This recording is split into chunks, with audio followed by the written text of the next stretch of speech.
Bueno, Miguel Collado Di Franco es un economista y es el director ejecutivo del Centro Regional de Estrategias Económicas Sostenibles, es el CRES, está aquí con nosotros. Teníamos mucho que estábamos conversando en medio de la virtualidad, pero ya bueno, pues las condiciones un poco han permitido, gracias a Dios, de que podamos estar presentes, y por supuesto le agradezco a Miguel que haya aceptado venir a conversar con nosotros. Miguel, bienvenido al espacio, por lo menos presencial. Muchas gracias. Muchas gracias, Héctor, por la invitación. Un placer estar aquí con tu audiencia. ¿Cómo no? ¿Cómo no? Bueno, Miguel, entonces, cuando creíamos que la flexibilización con el tema ya, la disminución del tema del contagio del COVID, y la apertura y un poco pues las cosas que venían caminando a la normalidad, con todo esto entonces tenemos la invasión de Rusia a Ucrania, y como que todo se ha puesto patas arriba a nivel, bueno, a nivel mundial, y nuevamente, por supuesto, entre la política y la economía y la situación de guerra. Antes era por un tema sanitario, ahora es un tema político. Estamos como para atrás. ¿Qué es lo que ustedes están observando sobre este impacto que ya se siente, y en el futuro, quizás a mediano plazo? ¿Qué es lo que pueden observar? ¿Cómo crees? Sí, yo entiendo que debemos de puntualizar que hay, además de ese punto que señalas, que es el tema geopolítico, enfocándonos en la guerra, pero también ampliándolo un poquito más, porque envuelve ya una dimensión mayor cuando tú involucras a China, Así es. a otros países grandes como la India. eh, es, es un asunto que la definición de la guerra va a determinar el panorama geopolítico a futuro, el desenlace de este conflicto. Entonces, está ese conflicto y el aspecto geopolítico, continúa la inflación y las medidas monetarias, que son muy importantes, que empiezan a tomarse en el mundo, principalmente por la Reserva Federal, el Banco Central de los Estados Unidos. Esto es muy importante tenerlo en cuenta porque además del conflicto y el encarecimiento de materias primas energéticas, tendamos por eso principalmente petróleo y gas, metales y alimentos, se une el tema de la subida de tasas de interés a nivel mundial. Y esto, cuando digo a nivel mundial, aunque otros bancos centrales todavía están rezagados tomando la decisión, debemos tener presente que el dólar continúa siendo la principal moneda de reserva en el mundo. Y Así si el es. Banco Central de los Estados Unidos empieza a tomar medidas para, eh, vamos, contrarrestar la inflación, subiendo las tasas de interés, reduciendo su balance, pues obviamente esto va a tener un efecto sobre las tasas de interés a nivel internacional. Entonces yo pienso que esas son las claves. Unirlo al tema que ya traíamos de la pandemia, que no podemos olvidarnos que todavía permanece Así es. y lo estamos viviendo ahora mismo en China con ciudades grandes cerradas que están afectando la producción, la logística a nivel internacional, y ahora se añade el tema del conflicto que tiene un efecto preponderante sobre los precios de las materias primas a nivel internacional, que esto se une a la inflación que ya traíamos, que es básicamente una inflación monetaria, y por eso tener en cuenta los cambios en la política monetaria, que se amplificó por temas de coyunturales, de falta de producción, de problemas de logística, de transporte, pero recordar que en esencia la inflación se debe a las medidas que adoptaron tanto bancos centrales como gobiernos en el medio al inicio de la pandemia, en el 2020, y que continuaron y que, por ejemplo, en Estados Unidos, la Reserva Federal aumentó en más de 4 trillones de dólares su balance general. Y el M2, que es la medida tal vez estándar para ver el tamaño de la oferta monetaria, ha crecido a récords históricos. Y cuando tienes el dólar creciendo así, obviamente te va a afectar a todas las economías del mundo. Y obviamente ese récord histórico también guarda una relación directamente proporcional con esa inflación, con ese nivel de inflación que ha experimentado Estados Unidos y Y la mayoría de los países que obviamente han tenido que lanzar dinero, meter dinero para enfrentar el tema de la pandemia. correcto, o sea, todos los bancos centrales del mundo incrementaron la cantidad de dinero. Cuando digo todos, podría haber alguna excepción, pero podría generalizarse. Y cuando tú tienes ese incremento en la oferta de dinero sin la demanda consecuente para absorber ese dinero, y cuando digo la demanda es, los agentes económicos no estaban demandando la cantidad de dinero porque la economía a nivel mundial estaba estancada, de hecho se contrajo. Entonces, aumentas la oferta monetaria tratando de estimular la economía, sí, creas crédito, ese crédito se multiplica y se convierte en más dinero, pero la gente en realidad no lo estaba demandando y eso es lo que se convierte, es el centro del tema de la inflación, que es lo que yo quiero que tengamos en cuenta y lo tengan en cuenta los televidentes, que si bien hay otros factores que se unen, ese es el corazón de todo el problema. Y ahora sí, es bueno resaltar el tema, como mencionabas, del conflicto bélico, que con los incrementos en materias primas, los fertilizantes, por ejemplo, también es un tema a tener en cuenta. Rusia es un importante exportador de fertilizantes. República Dominicana le ha estado comprando entre 10 y 12% de los fertilizantes a Rusia. Pero aquí el tema ya no será si es que Rusia no puede vender, es que eh, si, todo, si nos vemos en el problema, todos los países que queremos importar fertilizantes, pues obviamente, independientemente a quién se lo compramos, por los vasos comunicantes del comercio internacional, pues va a subir de precio. En consecuencia, eso encarecería los precios de los alimentos, aunque no vengan de Ucrania o de Rusia, por ¿Cómo no? ejemplo. ¿Cómo no? Entonces, podríamos pasar o estamos pasando una inflación, no digo que estamos pasando, teníamos una inflación que todavía persiste por el tema de la oferta, del incremento de la masa monetaria. Y ese, obviamente, la receta es, tú subes los topes de interés, recoges dinero del mercado y evidentemente para buscar el equilibrio. Sin embargo, ahora hay otra inflación directamente asociada al tema de las materias primas. Esto es, bueno, en términos tanto de producción alimentaria, como lo que tiene que ver con el aspecto del petróleo. Ujú. Este es más difícil porque no importa que los bancos centrales digan, bueno, con esta inflación también la podemos enfrentar reduciendo la masa monetaria. Ahí deben ser otras estrategias para los gobiernos, ¿verdad? Porque si tú con el tema ya de esos incrementos, también le agrega el incremento de los tipos de interés a una cuestión que no tiene relación con la circulación monetaria. ¿Cómo enfocamos esta parte?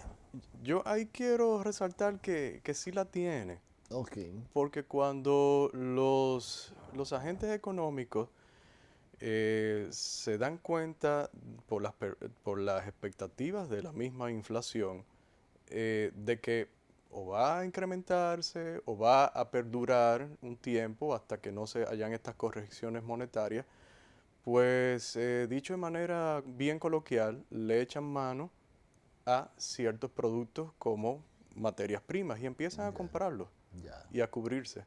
ya. Y tienen las expectativas de que van a subir. Y efectivamente, a veces se disocia el tema monetario Ok, de las materias primas, pero hay que recordar que son bienes igual que los otros. Sí, claro.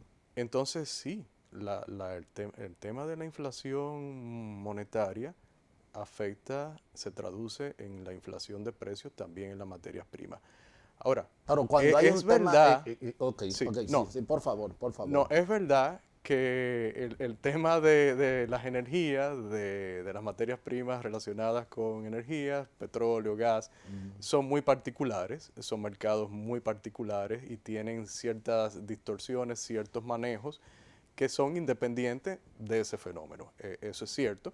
Y que también el tema de la guerra y de las disrupciones relacionadas con la misma para la distribución de estas materias primas energéticas, pues está afectando el precio. Eso es indiscutible. Entonces, ¿qué hacer? Bueno, el tema es un poco más complicado ahí. Es verdad, si bien las medidas monetarias ayudarán en sentido general a que se reduzcan los precios en todos los bienes, se revierta este incremento sostenido de precios, es cierto que tomará un tiempo a que haya ajustes de oferta para cubrir la demanda de los países que verán su suministro interrumpido por el conflicto. ¿Cómo no? ¿Cómo no? Me llama la atención porque le doy seguimiento a FAO, Programa Mundial de Alimentos, Banco Interamericano de Desarrollo, Fondo Monetario Internacional, aquí a nivel regional, CEPAL, y todo el mundo está diciendo problemas alimentarios, una gran preocupación sobre todo en las economías emergentes, lo que pueda suceder. O sea, si se quiere, es un discurso que pasa de la preocupación a la alarma, a la advertencia. Y realmente es tan preocupante eso, tan preocupante el tema alimenticio en el mediano y corto plazo y asociado por demás al tema inflacionario, conforme a lo que uno ve que volvemos al segundo escenario de este problema, la guerra en Ucrania, cuando uno pensaba que eran un par de semanas, un mes, pero ya Unión Europea, Estados Unidos han dicho, y la OTAN, bueno, aquí vamos a tener una cuestión, vamos a derrotar militarmente a Rusia, y parece que el tema va para largo. O sea, Sí. reitero, esas Mira, alarmas que se disparan de los organismos internacionales. en realidad yo creo que la palabra incertidumbre eh, va a primar mucho en este periodo de la historia que estamos viviendo, en este año concretamente y lo que nos pueda esperar. Hacer previsiones se hace un poquito difícil. Sí Por entiendo, variables que uno no controla, que no por sabe. variable que uno no controla y por Sí. lo mismo que acabas de mencionar, por ejemplo, cuánto durará este conflicto, cuáles serán las repercusiones del mismo, incluso una vez termine. Creo que hablamos de los temas geopolíticos que no se limitan a la guerra en sí. Lo que estoy viendo en estos días es que Occidente tiene intenciones de hacer una guerra proxy contra Rusia a través de Ucrania, es decir, usar el campo de batalla que ya está establecido como un escenario de guerra contra este adversario que lo han elegido y que lo tienen desde hace tiempo y que, bueno, ha hecho esta invasión que todo el mundo indudablemente no ve con buenos ojos. Así es. Pero lo que quiero decir con esto es que si esa es la intención, entonces el conflicto podría durar más y los mecanismos de buscar una negociación al conflicto, pues se podrían alejar. Entonces, son válidas esas preocupaciones. Hay que entender que esos organismos también trabajan, tienen su agenda específica y no hay que olvidar que tal vez ellos estas oportunidades sí las aprovechan para ser más notorios. Sí, Son políticos, sí, al fin y al claro, cabo. claro. Pero mi comentario va, ¿es verdad eso? pero y es verdad el riesgo en consecuencia. Debemos estar atentos a que las personas de menores ingresos en el mundo están siendo víctimas de la guerra y podrían sufrir más en consecuencia en la medida en que el conflicto se alargue. Por Sí, ejemplo, eso es lo que se está diciendo, que inclusive las personas de los quintiles de ingresos más bajos son los que están siendo mucho más afectados, inclusive con el tema de la inflación. Algo que uno como que, de hecho, aquí he visto algunos análisis y las comparaciones que hacen. Yo pensé que los quintiles más altos eran los que tenían pues el incremento mayor, estoy hablando de los precios de los alimentos. Entonces dicen que no, que es de los quintiles más bajos. sí, porque pesan más los alimentos y tal vez no, sin el tal vez, el transporte y otros bienes y servicios que consumen dentro de su consumo total. Las personas que están clasificadas dentro del quintil más bajo, los quintiles más bajos de ingresos. Es por eso, básicamente, porque las personas que tienen mayores ingresos, los alimentos, que sabemos que están incrementándose y que seguirán incrementándose, como ya comentábamos, pues pesan menos dentro de su consumo, tienen otros gastos y en consecuencia sí, afecta a quienes menos ingresos tienen.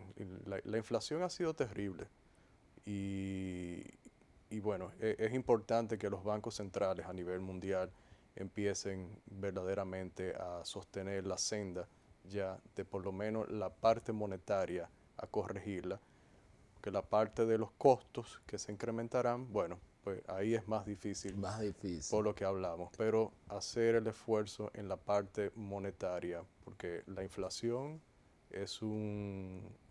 tiene un efecto eh, muy grande sobre las personas de menos ingresos. ¿Cómo no? E inclusive en el caso aquí de República Dominicana, haciendo una digregación con respecto al tema de lo que reporta como índice de inflación el Banco Central, que creo que a marzo tuvo una especie de, se quiere, de crecimiento, como, a ver si me recuerdo cuando estudié economía, como, como un crecimiento descreciente, si se puede entender, tú lo entiendes, o sea, como la curva de Gauss, creo que eso es lo que me recuerdo. O sea, fue menor que en febrero y que en enero. Sin embargo, cuando se hace el análisis y se segregan la parte de alimentos y bebidas no alcohólicas, según estuve viendo alguna información por ahí. Entonces ese incremento, esa inflación supera el 1% en el mes de marzo. O sea, eso fue como más o menos lo que vi. Ahí vuelve otra vez y cae el análisis, pero eso es en términos general, en términos ¿cómo ustedes si han podido estudiar eso? En realidad, el peso mayor son los alimentos y el transporte. Si tú ves la composición del índice de precio al consumidor en República Dominicana, y por eso algunas personas preguntan, ¿y por qué en República Dominicana ha aumentado más la inflación que en otros países de América Latina? Y la respuesta es, bueno, habría que ver la composición precisamente del índice de precio al consumidor de cada uno de los países. En República Dominicana no producimos petróleo, contrario a otros países. La energía se produce con gas, también con derivado de petróleo, carbón ahora, que también ha estado Está aumentando de aumentando, precios y sí. ha disparado recientemente a partir de la guerra. En otros países pueden estar usando hidráulica u otro tipo de energía o son, de nuevo, productores de petróleo. Entonces, los elementos de, como decía, alimentos y bebidas no alcohólicas y también la energía, el transporte, pesan mucho en el IPC de República Dominicana, en el índice de precio al consumidor, que su variación es la que determina en consecuencia la inflación, es la variación del mismo mes a mes o año contra año. Pero tenemos una inflación alta todavía Y eso es lo que yo creo que debemos de tener en cuenta. Las autoridades monetarias se han encaminado ya tanto por el incremento de la tasa de política monetaria como por la reducción de la oferta monetaria con otras medidas de reducir la liquidez del sistema a contribuir a que esa inflación, que reitero, los bancos centrales tuvieron una participación importante en su creación, bueno, pues sea menor en República Dominicana. Pero toma tiempo absorber esa liquidez, toma tiempo que los efectos salgan a la economía y internacionalmente seguiremos teniendo inflación. Yo lo que pienso, Héctor, es que República Dominicana tiene una agenda, y coincide con el nombre de tu programa, Sí. pendiente en términos de políticas públicas, lo que nosotros concretamente llamamos reformas estructurales. Y eso es un tema que te voy a pedir la anuencia porque está aquí anotado para yo ir a cumplir con unos compromisos. Entonces vamos a hablar, estamos hablando de, hemos visto toda esta situación, vamos a hablar a ver posibles soluciones, si no a corto, a mediano y largo plazo para cuando vengan estos choques externos, estar preparado para soportar, mucho más preparado. Pausamos y regresamos con la parte complementaria de esta entrevista con el economista Miguel Collado Di Franco. Él es el director ejecutivo del Centro Regional de Estrategias Económicas Sostenibles, CRES. Pausamos.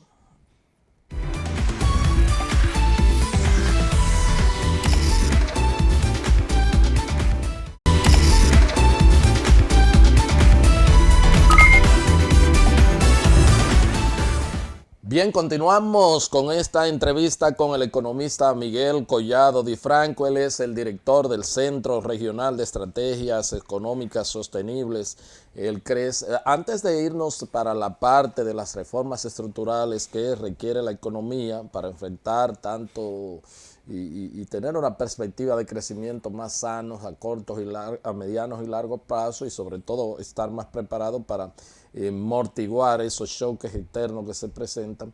Quisiera pues conversar, ¿qué te parece la aprobación de la ley de arancel cero a unos 67 productos que, bueno, los productores locales, el sector productivo nacional la estaba viendo con ojeriza y la llegó un poco a enfrentar y a criticar, pero bueno, el gobierno dice en estos 6 meses es parte de proteger el asunto de la canasta alimenticia. ¿Tú crees que eso tendrá alguna repercusión en la disminución de los niveles de inflación, sobre todo de los bienes alimenticios? Fíjate, hay que tener en cuenta si es cierto que los productores dominicanos, muchos de ellos han estado acostumbrados a contar con aranceles como parte de una protección, parte de subsanar algunas ineficiencias, algunas que tal vez las impone el mismo sistema, el mismo ambiente económico. Y fíjate que ha sido punto, y fue punto más bien de negociación importante en el DERE-CAFTA, el tema de los aranceles para proteger algunos sectores, y con un calendario de desgravación que está planteado en el acuerdo, deberían desmontarse en el año 2025 todavía algunos de esos sectores que quedan. Caso el arroz. Caso el arroz, caso leche, caso pollo, son muchos. Podríamos chequear la lista y de esos 67 productos, pues se encuentran algunos ahí. Entonces, yo lo que quiero es enfatizar aquí, bueno, que siendo esa la circunstancia en que se encuentran esos productores, uno los entiende cuando se manifiestan con relación a la medida. Ahora, quiero que también se tenga en cuenta, y es lo que preguntas, que sería el balance, y entonces el consumidor que no se manifiesta públicamente, pero que sí consume alguno de esos productos con aranceles que van entre 10 y 20, 20 y 30, 30 y 40%. Yo entiendo que la medida deberá tener un efecto sobre los precios, definitivamente. Que sea la mejor medida a adoptarse, podría eso debatirse, pero de que en las circunstancias en que nos encontramos ahora mismo, de que si bien es cierto, hay una parte de la inflación, de términos monetarios, hay una parte muy importante que viene internacionalmente, como ya hablábamos anteriormente, por efectos en otros países, por disrupciones en cadena de producción y ahora por la guerra, aumentos de costo. Entonces, entiendo que la ley, aunque podría ser debatible su aplicabilidad, tal vez por algunos, ha introducido un elemento para monitorear la cantidad de bienes que pueden, o la cantidad de esos bienes que pueden importarse bajo este esquema. Podría entonces traer cierto equilibrio, pero contestándote la pregunta, entendería como economista que debería tener un impacto sobre los precios hacia la baja. O sea, si la economía funciona en términos de mercado y no existen otros factores, ¿verdad? Sí. Que suelen aprovecharse mucho en estos tiempos de incertidumbre para gente ganar plata, tendería a reducir los precios de los alimentos. Sí, sí. Eso es lo que dice la teoría y la práctica también. ¿Cómo no? Y lo ¿Cómo no? vivimos aquí con la apertura económica en el año 91. ¿Cómo no? ¿Cómo no? Bueno, otro tema es el subsidio a los combustibles y vamos para ir llegando a las reformas. Bueno, el gobierno, yo creo que lo que uno ha visto en estos primeros 4 meses es que debe superar ya los 10.000 millones de pesos, me imagino, el subsidio a los combustibles.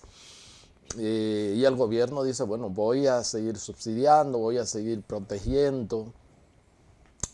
¿Hasta dónde puede llegar esto? Por otra parte, vi al ministro de Hacienda diciendo, bueno, a pesar de este costo, hemos tenido un superávit en las recaudaciones y la cosa.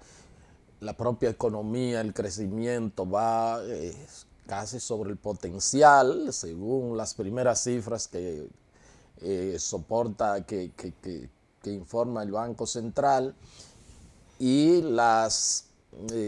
bueno, el propio Banco Interamericano de Desarrollo proyecta una economía, la economía dominicana como la de mayor crecimiento, no solamente en la región del Caribe y Centroamérica, sino hasta de toda Latinoamérica. De manera que aún con todo y subsidio, las recaudaciones van bien, vamos creciendo bien, estamos haciendo la tarea bastante bien y no sé si tú vislumbras a mediano, o sea, a junio, que pueda haber un presupuesto complementario o las cosas se pueden seguir manejando ahí. No sé cómo ustedes han visto todo esto. Bien, es cierto que estamos empezando el año todavía, apenas tenemos estadísticas, algunas del primer trimestre de lo que va del 2022, es decir, hasta marzo. Y cuando uno ve las estadísticas de marzo, que coinciden con lo que tú dices, ha manifestado el ministro de Hacienda, de un incremento en las recaudaciones superior a lo que había sido proyectado, lo que había sido presupuestado, alrededor de unos 23.000 millones uno pudo ver.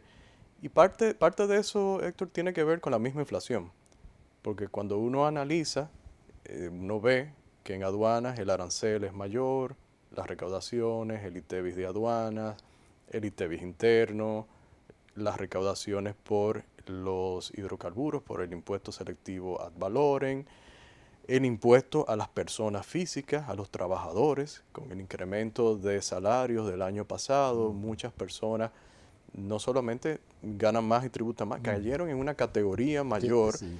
que no se ha ajustado por inflación. Cada año se está frisando ese incremento que debería hacerse en las leyes de presupuesto y no se hace. Es decir, que cuando uno ve las partidas, ve que el efecto de la inflación en las bases ha ayudado en las recaudaciones. Ok, o sea, en ese sentido, al gobierno en materia recaudatoria le ha convenido este proceso de inflación. Sí, y no le ha convenido al ciudadano, Ok, porque debemos estar claros ya, no. en eso, sí. Entonces, sí, las recaudaciones han aumentado. ¿Hasta cuándo seguirán aumentando? ¿Hasta qué monto más bien? En la medida en que la inflación a nivel mundial pueda ir reduciéndose, no va a desaparecer en este año, independientemente de las acciones que tome, por ejemplo, la Reserva Federal, que influye mucho, como ya hablábamos anteriormente, pero bueno, uno ve perspectiva de que vaya desacelerándose el ritmo de crecimiento de la inflación. ¿Hasta dónde llegarán entonces estos ingresos? No sabemos a ciencia cierta, pero lo que sí vemos es que definitivamente van a haber unas recaudaciones mayores. Ahora, el otro lado de la moneda que preocupa es la sostenibilidad del gasto adicional que ha surgido a partir de estas transferencias monetarias y de estos subsidios que se están dando. Transferencias monetarias a través de Supérate, a través de bono gas hogar, bono gas chofer, y obviamente el subsidio generalizado a los hidrocarburos, que sí, la semana pasada la noticia fue de que en las primeras 15 semanas del año eran 9.300 millones, como tú bien dices, ya debemos estar superando los 10.000 millones de pesos. Entonces, el gobierno tiene contemplado unos 29.000 millones de pesos de un decreto eh, buscando disminuir el gasto. O sea, que son partidas que podrían tocarse en caso de necesitarse. Yo creo que deben irlo pensando, independientemente de cómo vayan las recaudaciones, porque a lo que la República Dominicana le conviene es que, y hemos perdido tiempo en esto, podrían algunos achacarlo al tema de la pandemia, otros tal vez no lo vemos así necesariamente, pero hemos perdido tiempo en la parte de consolidar las finanzas públicas. Ok. Entonces yo no creo que, este año deba de desperdiciarse en ese sentido. ¿Cómo no? ¿Cómo no? Y consolidar las finanzas públicas viene por el tema inexorablemente de las reformas. Y el gobierno ha dejado claro y pelado, obviamente, que no tiene contemplado reforma fiscal dentro inclusive del marco de, porque el propio gobierno sacó la discusión, y creo que eso lo conversamos en radio, en otras ocasiones, sacó la discusión del Consejo Económico y Social para consensuarla con el liderazgo. Finalmente el propio jefe de Estado, finalmente como que ese consenso no se llegó, no se produjo. Y bueno, el presidente en un discurso, no hay reforma, o sea, el pacto fiscal está pendiente y, y yo creo que para pensar en reformas estructurales sin ese pacto, no veo cómo pueda, qué podamos hacer, qué es lo que ustedes pueden ver en ese sentido. Tú tienes razón, la piedra angular de todas las reformas es la fiscal. Y cuando entendemos por la fiscal es la parte relacionada, como dice la Estrategia Nacional de Desarrollo, de una ley de responsabilidad fiscal que establezca reglas de gasto, de endeudamiento, reglas de déficit fiscal, y la otra parte que es la tributaria, que a nosotros siempre nos gusta enfatizar que una reforma es mejorar lo que ya existe, es perfeccionar, digamos. No el eufemismo de una reforma fiscal o tributaria es un incremento en las tasas impositivas, en creación de nuevos tributos. Entonces, yo estoy de acuerdo contigo de que esa es una reforma fundamental y entonces ya se ha dejado, no vemos perspectiva de que se vaya a discutir en este cuatrenio por las señales que han enviado las mismas autoridades. Pero entendemos que para conveniencia del país, incluso por el mismo tema de los costos, hubiese sido ideal tener una reforma tributaria que eliminara, simplificara el sistema tributario, que redujera tasas, que permitiera nivelar la carga tributaria, que disminuyera los incentivos que existen para la elusión, para la evasión, que es lo más importante tal vez, y la creación para la informalidad. Tenemos una informalidad que ha subido luego de la pandemia, estamos en niveles superiores al 58% en términos laborales. Eso se puede extrapolar a la informalidad general dentro de toda la economía. Entonces yo entiendo que es un tema muy importante y es una lástima que se haya dejado a un lado hacer una verdadera reforma, reitero, no incrementar impuestos, Claro. no crear nuevas figuras Tú, tú, impositivas, tú, porque eso sí, tú te vas siempre a principio, la reforma de Balaguer a principios de los años 90. Esa es la referencia. la reforma, Guardando la sí, distancia, obviamente, del contexto. la reforma del 92, tanto, fíjate, tanto la arancelaria como obviamente, la tributaria, que es la que estamos hablando, con una simplificación del sistema tributario, una reducción de tasas, ayudó a dinamizar la economía y aumentar las mismas recaudaciones. O sea, lo que siempre han estado buscando los gobiernos, que fíjate que la última reforma, llamada reforma del 2012, solamente pudo incrementar la presión tributaria en un punto Claro. porcentual y disminuyó. A los 3 años ya Sí. habíamos regresado al mismo lugar. Haciendo mucho más, inclusive, compleja, Es correcto. porque sobre todo para nosotros, la gente que tenemos pyme, es una situación, quizás no contamos con buenos asesores porque no lo podemos pagar en materia tributaria y mantener esto. Es una situación bastante compleja, un dolor de cabeza día a día, porque las propias autoridades, eh, el complejo es que si tú no tienes, aún tú teniendo tus pagos al día de ITEVIS, de anticipo, de todas las cuestiones habidas y por haber, entonces al propio gobierno si te debe, si tú le quieres cobrar y tú no le mandas eso, el gobierno no puede por sí mismo ir a accesar y ver que tú estás al día. Y lo mismo pasa con el tema de la tesorería, tú tienes que estar buscando certificación en el propio gobierno dentro de todo eso. Entonces es una Bueno, cuestión muy compleja. según las estadísticas del Banco Mundial, entre los países de Centroamérica y República Dominicana, de CAFTA y República Dominicana más Panamá, República Dominicana es el segundo de ellos en el cual los emprendedores tienen que invertir más horas al año para cumplir con sus obligaciones tributarias, en Yes. vez de estar produciendo y llevando bienes y servicios a los consumidores, tal vez de forma más productiva y a un precio en consecuencia menor, que es de lo que se trata, Así poder es. desarrollarse. Un país se desarrolla cuando puede producir más, pero a un menor costo. Y eso es lo que queremos.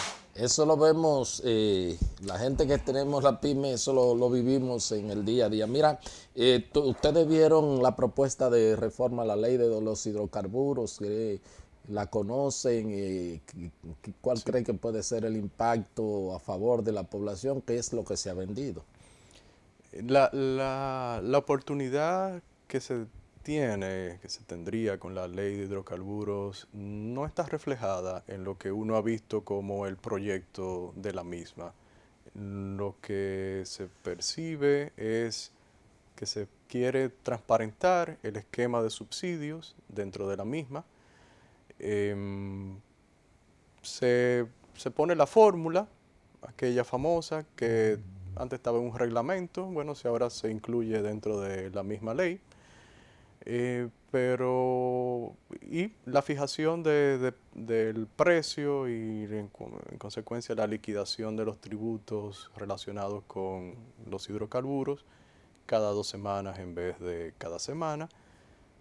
Eso no son avances sustanciales, no son avances estructurales para decir vamos a tener un mercado de hidrocarburos que permita, por ejemplo, la competencia, que permita en consecuencia reducir los precios y que tengamos unas gasolinas o diésel a precios competitivos con relación a los países centroamericanos, por ejemplo.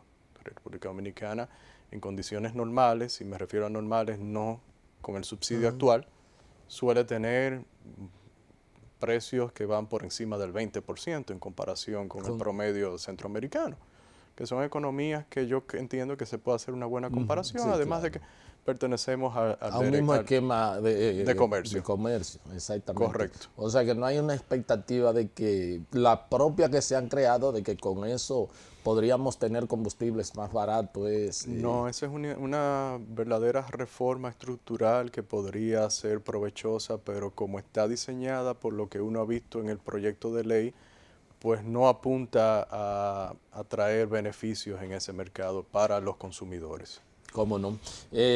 Finalmente me preocupa un área bastante importante y de hecho a principio de la semana en el programa diario que tengo conversé con uno de los líderes, sobre todo de las MIPYMES en el sector de la construcción, y me habló de la situación que se está viendo con alzas y con una serie bueno, vi inclusive a la gente de Adocen diciendo que probablemente algunas cementeras pudieran cerrar sus puertas aquí. Vi la directora ejecutiva que eh, pues dio una declaración en ese sentido, dijo que eso ha ocurrido en otros países, creo que en España, pero ese dirigente pues me habló y creo que hay un comunicado, no sé si lo viste, de la gente de los constructores de viviendas que están muy preocupados, la gente de Acoprovi, la gente de la Cámara de la Construcción,